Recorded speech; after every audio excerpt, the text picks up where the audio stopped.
Welcome to our Mary Greeley Primetime Alive presentation, Mastering Disasters, How to Be Brilliantly and Resiliently Prepared. I am Vicki Newell, and I manage the Primetime Alive program here at Mary Greeley Medical Center. As a reminder, if you would like more information about Primetime Alive or to sign up for other programs, please go to mgmc.org/PTA. Our presenter today is Chris Perrin. Chris is our Emergency Management Coordinator, and he is going to share additional information with you today about his background.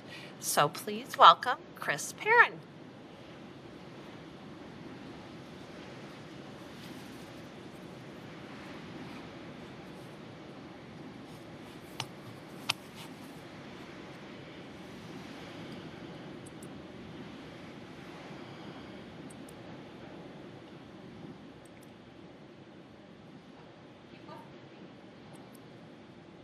There we go. Hello, everybody. As Vicki said, my name is Chris Perrin. I'm the Emergency Management Coordinator, who is basically the position here is not master of, but trying to steer everybody towards becoming masters of disaster preparedness, response, and recovery. And I've been here at Mary Greeley for about this tour of duty. I've actually had two tours of duty here. This one for about 21 years. So hopefully there's some stuff learned during that period of time that I can share with you. Currently, I kind of consider myself kind of in the crossroads of current emergency management issues, particularly with hospitals, but in healthcare and pertaining to healthcare. I was just elected for a newly formed Iowa Society of Hospital Preparedness and Emergency Managers in Iowa, vice chair of a healthcare coalition, working with some federal partners on preparedness and preparedness exercise development. And I'm one of the major shaker and movers behind an Alliance for Preparedness in Iowa and some various other organizational involvements. And this is not to impress anybody. It's just to say I'm kind of steeped in the middle of the stuff that's going on that people are prepared and concerned about. And as the last bullet point suggests here, I'm day 871 of our COVID-19 response as that continues here. So a lot going on. And I wanted to talk to you today about your preparedness. And I would say that one of the things that's come to light to me over the years is the role of stress and distress in preparedness, response, and recovery. And so this is just a tip of the hat to the folks at the Schwartz Center in Boston and some work that we're trying to do here now on creating a language that makes it a little easier to talk about the impact of stress and distress in the workplace, but also home, family, and so on. And again, some of this stuff is on the resource document that Vicki mentioned. We'll be getting out to you. So stress and distress actually have a bigger role in our disaster response than many people think. I think traditionally in disaster response preparedness, we think of having lists, checklists, and that may constitute for many people their preparedness, and having a list alone isn't gonna quite do it. So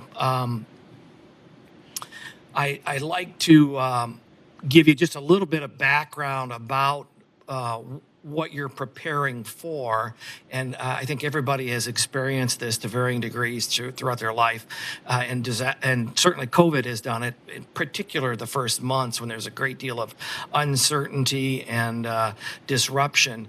But as mentioned in the title of this slide, to really be successful, we want to not only survive, but we want to be resilient in that survival, want to bounce back. So a fairly straightforward definition of resiliency is overcoming adversity, the ability to bounce back and to do so fairly rapidly, not in a protracted or excessively protracted way, and you may bounce back to normal or to a new normal, and I think maybe we're experiencing that with COVID right now.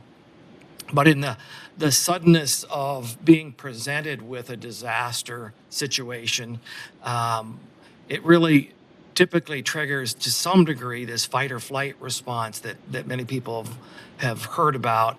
And that is to real or perceived disasters. And again, unexpected or uncertain events that present themselves to you. And the fight or flight is actually, there's three possible options for us, right? We're suddenly prepared to battle or confront something, to flee from it, or actually what happens in more cases than not, particularly if it's very new to us, the circumstances, is to freeze and to try to understand or to put some kind of perspective on the threat or the threat environment. And so this perception of that uncertainty and that novel kind of experience, that startling reflex, if you will, creates this chemical cascade. And it also impacts, though, our ability to think, to decide, to recall, to remember what we have planned. And so that's part of what I'm setting the context for. To simply present a list of resources is probably not the most effective approach as far as I'm concerned, but really to talk a little bit about that context in which you're going to be calling upon resources and being best prepared. We're going to talk a little bit more about what needs to be wrapped around, and beyond just having a list. So there was a book written not too long ago about thinking, and it really helped us understand our thinking processes a little better, dividing it into two general categories, type 1 and type 2. Most of the time, we operate in type 1, and it's kind of a skimming, scanning type of thinking where we do a lot of generalizing, pattern recognition, moving on, particularly in the habituated parts of our lives where kind of moving between boundaries that we've established in terms of what's acceptable. Again, routines and habits drive a lot of that. And then type 2 is more conscious or deliberative thinking, which is, it's a lot more work, and it's not necessarily what is going to be coming to the surface when you're confronted with something that, again, that's sort of startling or uncertain or novel. That presents as a typical, initial stages of a disaster. So with the type 1 thinking, that's skimming, scanning, and really looking for what we do routinely, it can really startle people, and as much as we would expect ourselves to logically, deliberatively go to lists and to things that we've heard about that we need to do, that's often case not the fact. So, like I said, we're going to talk a little bit more about moving beyond just having a list. So this biochemical reaction and this type 1 thinking that predominates really is going to impact our ability to process information, to really understand what's going on, our attention, the fact that we're paying attention at all, and then understanding and decision making. And for those that are in the business of developing emergency messages and so on, they've realized this and roughly made this the equivalent of, putting things at a sixth grader level. So regardless of your ability to do deep deliberative thinking, when we have that fight or flight reflex, we typically rely on type 1. Like I said, especially if it's a very different than usual, kind of presentation for us. So the most successful navigators during those novel circumstances are ones that are able to do what we call recognition primed decision making, that have done some review, some rehearsal, and developed some kind of memory about this, what, regardless of whether or how novel a situation is, there is some pattern they can compare it to or some previous experience that gets them started. So it's kind of conditioning or practicing for this.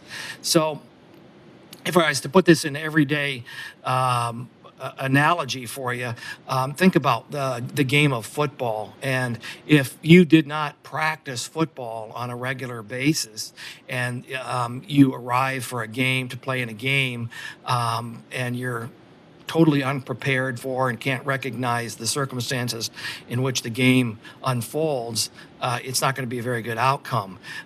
But you can't practice and plan for every possible situation. But what the coaches really aim for is a series of practices and rehearsals. And I think that's really as important as just trying to come up with a singular list, for example, or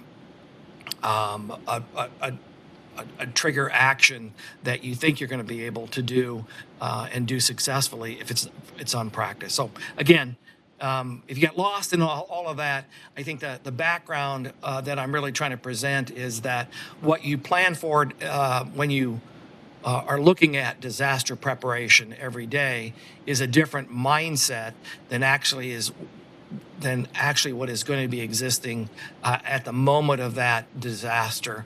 And even if you've practiced it, an appropriate response, and are ready for it, others around you may not, and you have to take that into consideration in your planning as well. So that's just kind of the background here.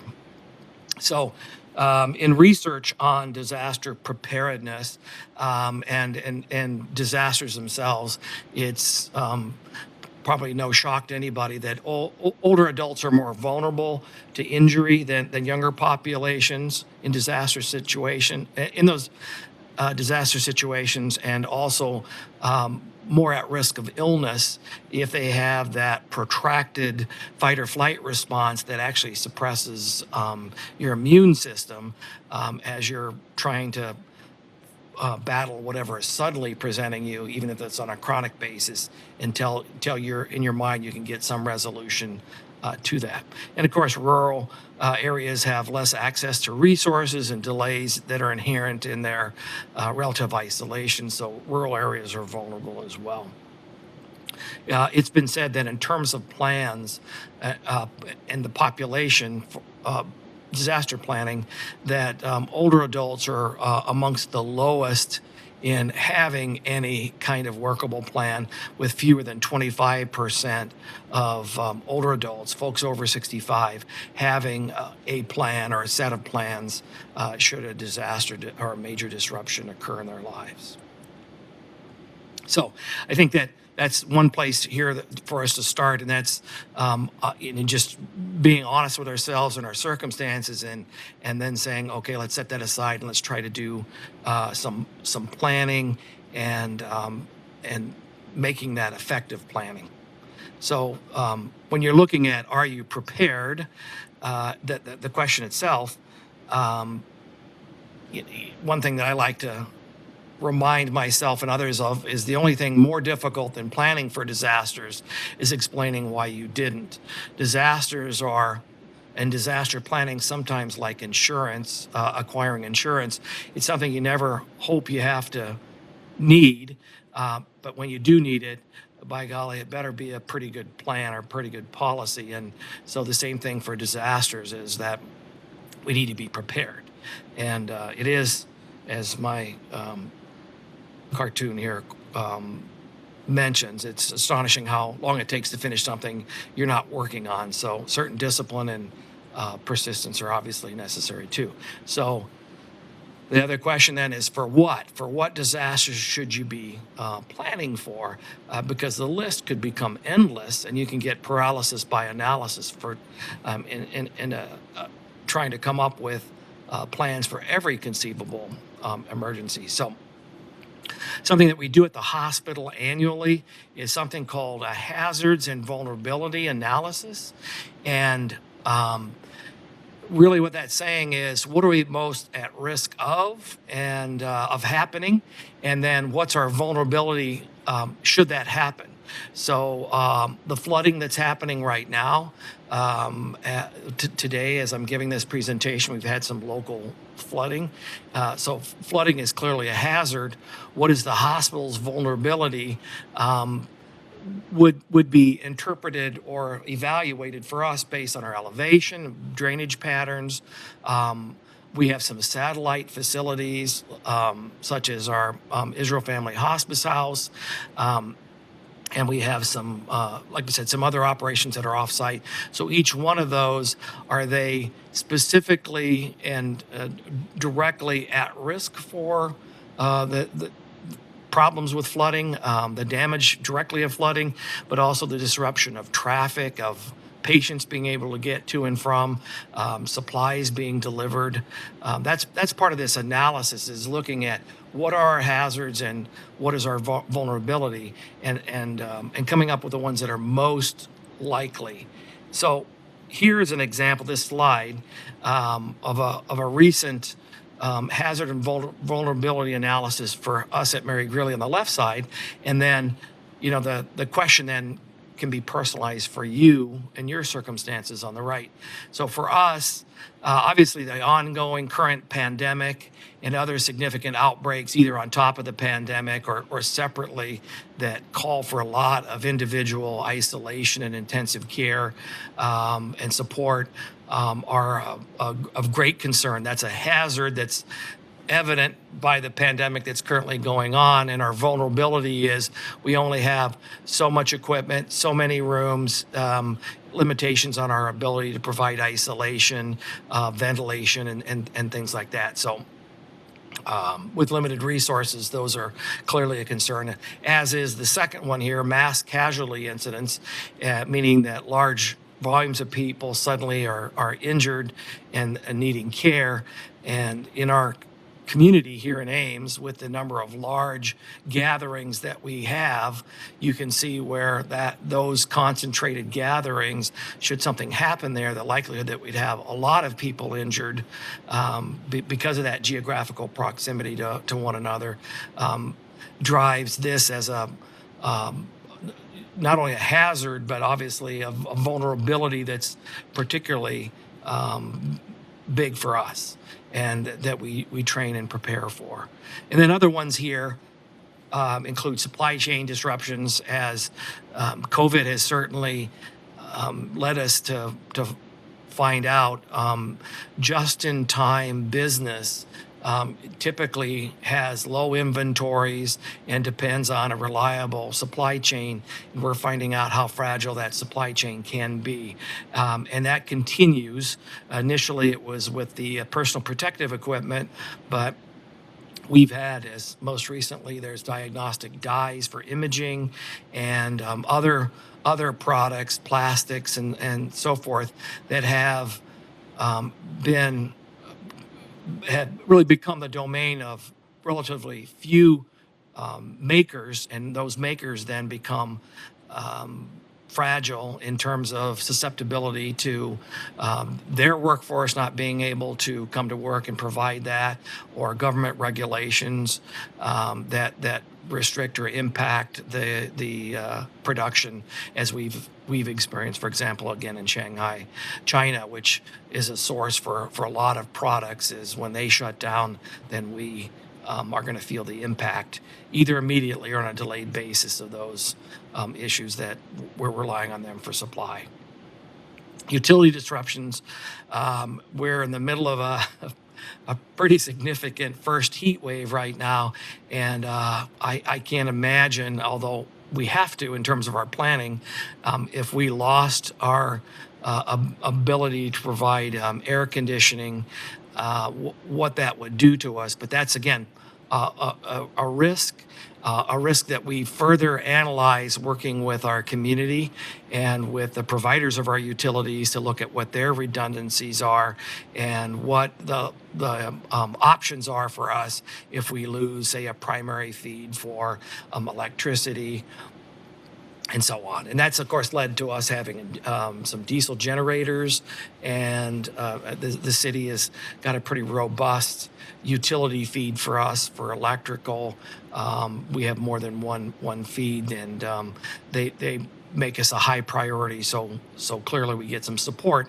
But those utility disruptions, as we've experienced fairly recently with the derecho, have caused us to reevaluate that and continue to work on how we build that utility resiliency.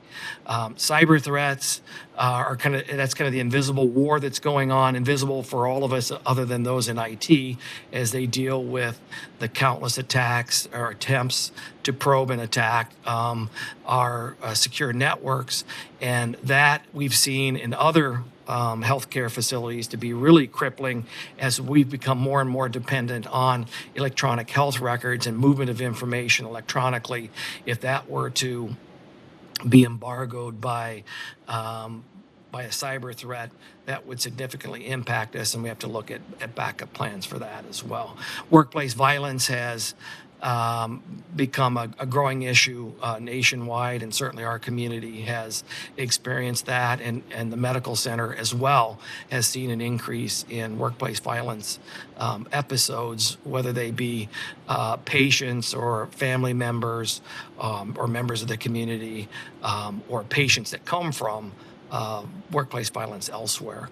And then finally, severe weather, which overlaps to some degree, for example, for utility disruptions, if we're talking about severe winter storm or heat or flooding that could impact some of the services that are provided to us. But we look at those, we prioritize those, and we say, let's really look at planning, and let's go do a deep dive on these highest likelihood hazards, and let's look at our vulnerabilities and how can we reduce that vulnerability. So in the case of, again, utility disruption, it might be that we've done work on, again, making sure we have plenty of fuel and it's always there for our generators, having ways to continually store our information that we need, our medical health records, in the case of cyber threats,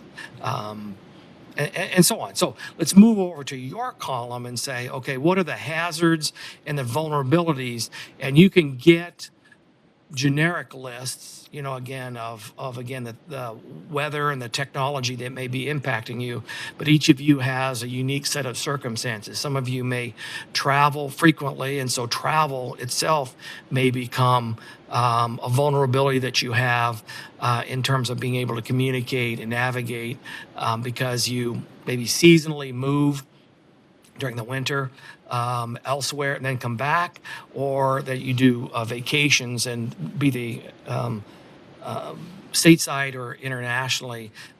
Those are things you want to consider when you do your planning and review your planning periodically. And then one that is a concern that weaves its way through all of our hazards is a vulnerability regarding communication. How do you pass communication along, and do you have a redundancy? Do you have backup plans for that communication? If your cell phone has died or the cell network is down, maybe voice communication isn't possible, but you can get on and do texting because it's a lower data use. Or you can go on and change your social media pages to let people know you're okay, so you're not getting bombarded with messages because you rely so heavily on your cell phone. You don't have landlines or satellite phones or other backup capabilities. So you really want to take a look and say, for this coming year, for example, what are my hazards that I'm likely to experience or my family's likely to experience, and then take those hazards and say, what are our unique vulnerabilities and what are our plans for dealing with those disruptions. So the way that we look at, how does that disruption impact you for the hospital, as we look at routinely when we say, well, if we have the disruption in this service or this product, how does it impact staff, is that impact felt with our staffing, with the stuff, meaning the supplies and equipment, with the space in which we work or we provide services, with the systems that are in place, that might be communication information systems that move and allow us to provide the care or do the things that we need to. So the same goes for you all. What are your contexts and priorities? You obviously have yourselves and family members. You may have pets. You may have dependent adults, neighbors that depend on you. So take a look at that as a variable, and then your supplies and the redundancy you have of supplies. So the supplies might be. It might be money, it might be food, it might be gasoline for your or whatever fuel system your vehicles have. It might be generator fuel, and you have your own personal generator. Look at your property in the areas you inhabit to see, again, can they be damaged, and what does it take to support the essential parts or roles that property and area may have for you. So what is essential to you and what is elective that you can delay care or focusing on, all that becomes kind of a personal decision.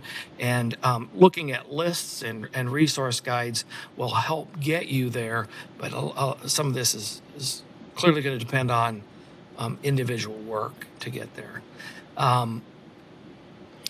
This slide is a reminder for me to remind you all that we're providing a list of resources and links that will help you if you don't have a clear idea of what some of the hazards are, some of the things you ought to be thinking about.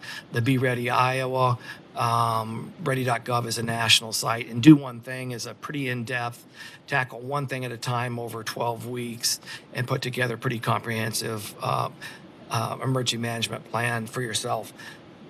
12 weeks, but it's one thing with a little bit of time. So rather than do it all at once, it's something you can build towards.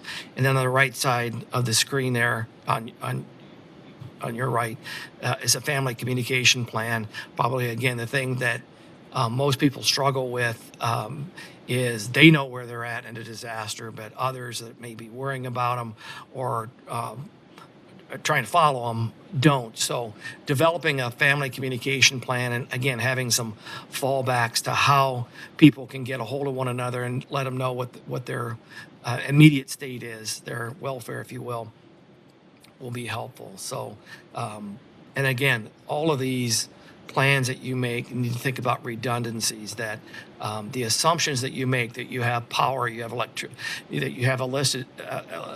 you have transportation, you have regular supplies that are delivered or accessible to you, those things can change. And based on those things not being available, what is your backup plan? And that's really what some of the initial planning is about. It's what's my first, second, and third plans or options for being able to follow my plan. So this is just a screenshot of that resource stuff that I'll provide. And if there's something specific that you have an interest in, I can certainly try to look through my resources and see what I can share with you. But we'll give you, like I said, a number of general links and recommendations ranging from the National Weather Service, so you can get weather down to your zip code. Phone systems can get it down to kind of micro environments that you're in immediately. So you can cross-reference those with the reliability and long-range basis of the National Weather Service, and then that information is usually what's being processed along with some smaller, maybe somewhat less reliable local resources to give you information, indicators about your local weather. So we have National Weather Service, we have county emergency management, and some phone resource information to get alerts.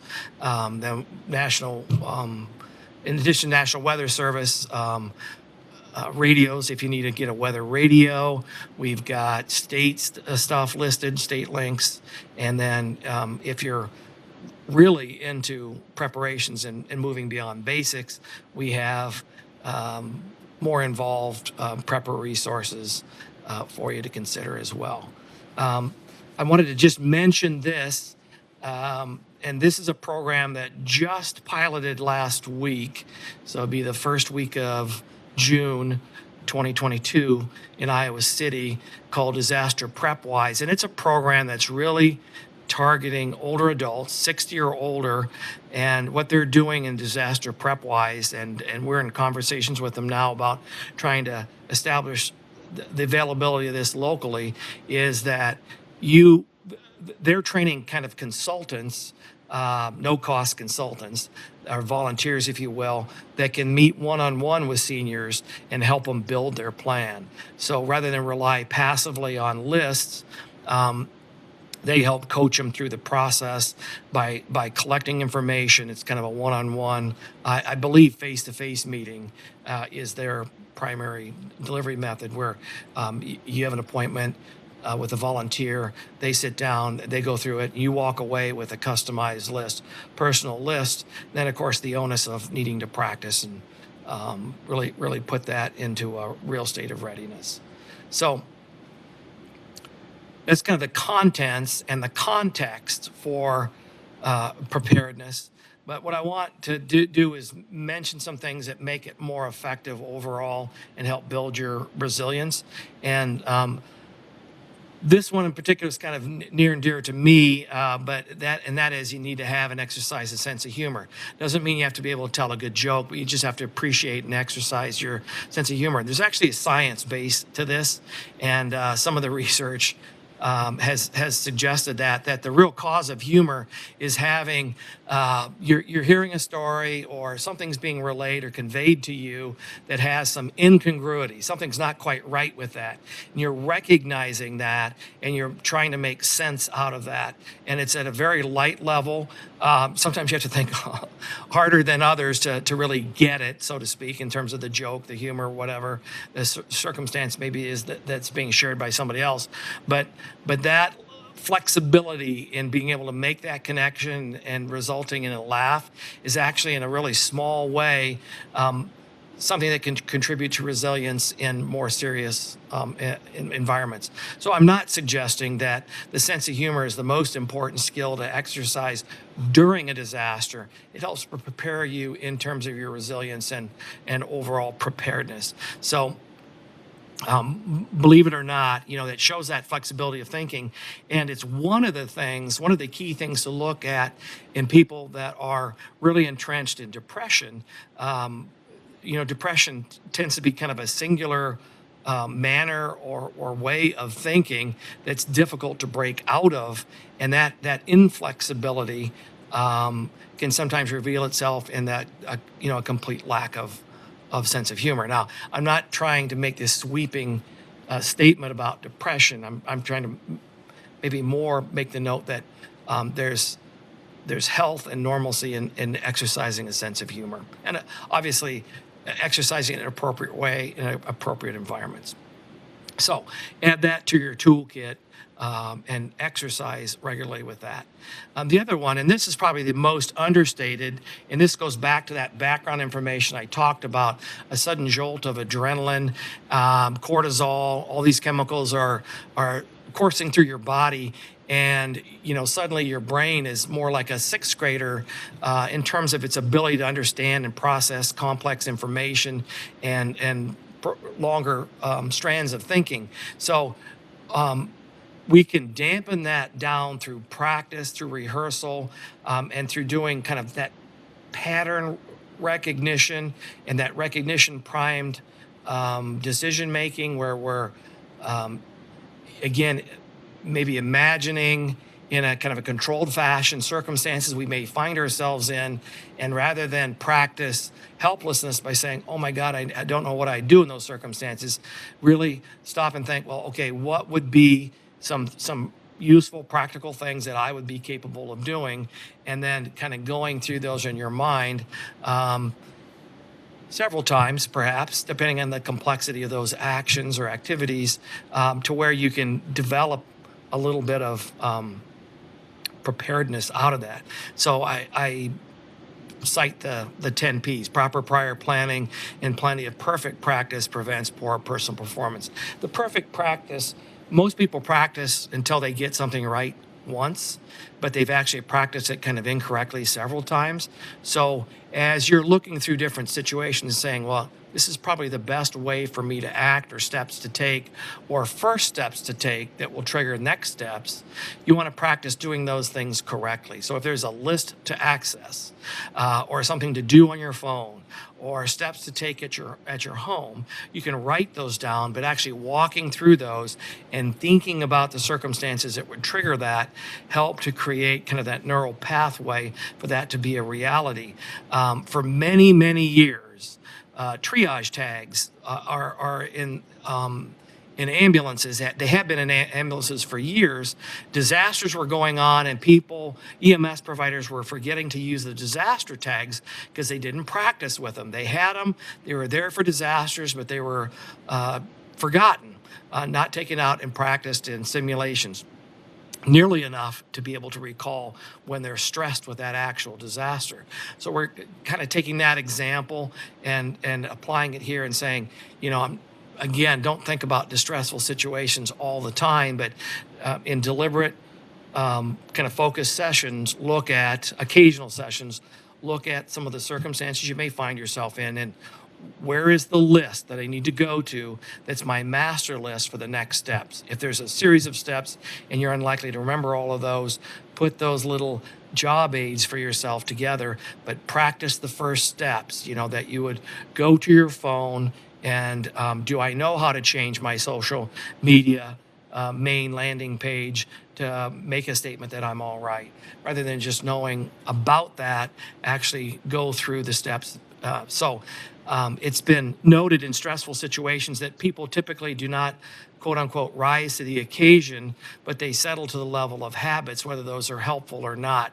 So what we want to do is practice as perfectly as possible the actions that you want to take initially to respond to those disasters, whether it's finding a flood occurring in your basement.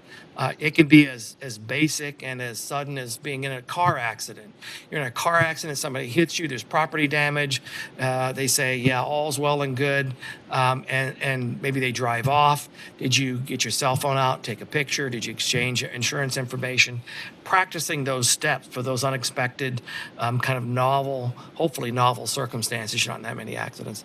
And then reviewing them periodically. So the first set of practices, and then put on the calendar, hey, I need to review, and then put down those most likely hazards, and then taking the steps. Maybe you want to spread them out, or you want to do them all at once. So kind of wrapping it up here, but so if you've got questions, be getting those ready. But walking back to that personal hazards and vulnerability analysis, what are the things that you're most at risk of? Is it as an individual in the winter, slip and fall? Then preparation for that might be saying in November that this is one of the highest risks and one of the most catastrophic things that could happen to me. So I am going to make sure that I have salt or sand ready. I am going to contract for somebody to take care of my sidewalk, and I'm going to be making sure I check the weather regularly to look for and the temperature to see if the conditions are right that increase the likelihood that I slip and fall. And then maybe I'm going to take a class. There's several of them about that whole body mechanics and balance. So that might be how you're addressing that particular hazard or risk, and so on. So think through those things. Take some time to do it. The lists that are out there, the disaster lists, tend to be the bigger, more global things that have to do with the environment or technology. But there's also things that happen in your world that may be constituting disasters that may not for others. So I like to think we're stronger when we listen and smarter when we share. So I want to block out some time for that, see if there's any questions. I have an email address I'm listing here. So if this presentation gets posted later and people want the lists, they can get it by emailing me. But Vicki is taking it upon herself to make sure that that list is provided to everybody that's attending. So, are there any questions? Okay. Maybe I'll wait a couple minutes and I'll stand by, and maybe Vicki, if you've got some questions or anything to pass along for information. Yeah. Tim is going to watch there to see if any questions come through. Chris is still here, so he can pop back in. I just wanted to thank Chris. He always does a great job and has such wonderful information. And man, those are a lot of resources that he has put together to make available to all of you. So we will make sure that we get those out and shared as well. I want to remind everyone of our upcoming programs. We have 2 programs coming up in July. Tuesday, July 12th at 2 p.m. And again, these are all virtual. Women's pelvic health. And then the very next day, Wednesday, July 13th at 2 p.m., aging skin, keeping it healthy and wound free. So 2 great programs coming up. I think a couple different presenters than we've had before. So we'll sign up for those at mgmc.org/PTA. And I'll just check one last time. Tim, do we have any questions? No online questions. No online questions. That means that you covered everything, Chris. And then you can see Perrin, PERRINC, at mgmc.com. If you do want to direct a question directly to Chris. So once again, thank you everyone for... One question just popped up. One question popped up. Chris, come back in. Tim, can you read that for us? Does the City of Ames have resources that are specific to disasters that could happen in Ames? It's a pretty generic question, but yes, they do. There's a lot of work that's done through the city manager's office, Public Works Department. Obviously, there's a lot of preparation that they do to respond operationally and then to push information out. They've got an excellent public information office and very active social media presence to push information out. Ames Police Department does a fantastic job, again, with social media and alerting people about things that are going on. And the Ames Fire Department may be one of the unsung heroes. They work a lot behind the scenes in helping with incident management and coordination. As everybody is operationally focused, they make sure, in addition to the fire suppression that they do operationally, that they support it as well. So there's a lot of things that the City of Ames does. I'm not sure it's all under one umbrella or one website, other than, I guess, the City of Ames, but there's a lot going on. They've helped host, for example, some COVID community partner sessions that are, I think they're now every 2 weeks or so. We're meeting weekly as organizations, principal organizations taking care of COVID patients and at-risk populations. So I hope that answers the question. Just had another question come in. My brother got a text about flooding in Ames, but I didn't. Do you know how I can get warning texts? Yep, that comes through Story County. That's on our list, on our resource list.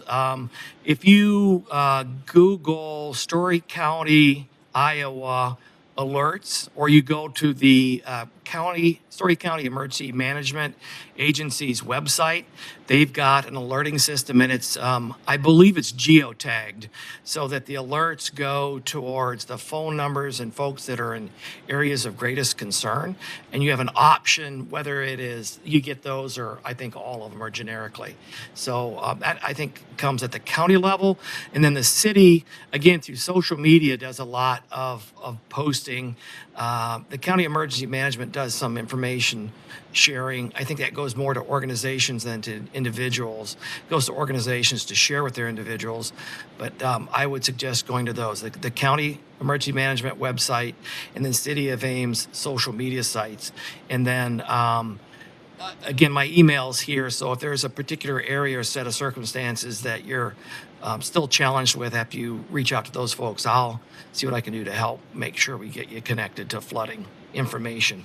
There's National Weather Service flooding maps and hydrology charts, depending on how deep you want to go and all that prediction of flood levels and all that you can access now directly as well if you go to the National Weather Service and put in your zip code or the zip code of the area of concern. So I guess I'd add the National Weather Service as well. Any other questions, Tim? One more question. What do I do if my home is hit by a tornado? Golly, that's a good one, because I think if you're planning for that, and I'm assuming then that you're okay, but I think the first thing you do is check on loved ones, make sure they're okay. Then you have to consider the hazards in your home. So know how to turn off your gas line. There should be a main shut off if you have a gas service. You want to be able to potentially shut that off so there's no gas leaks. Those are very common in heavy structural damage in the circumstance you're describing there. Be careful of down power lines if they possibly are energized.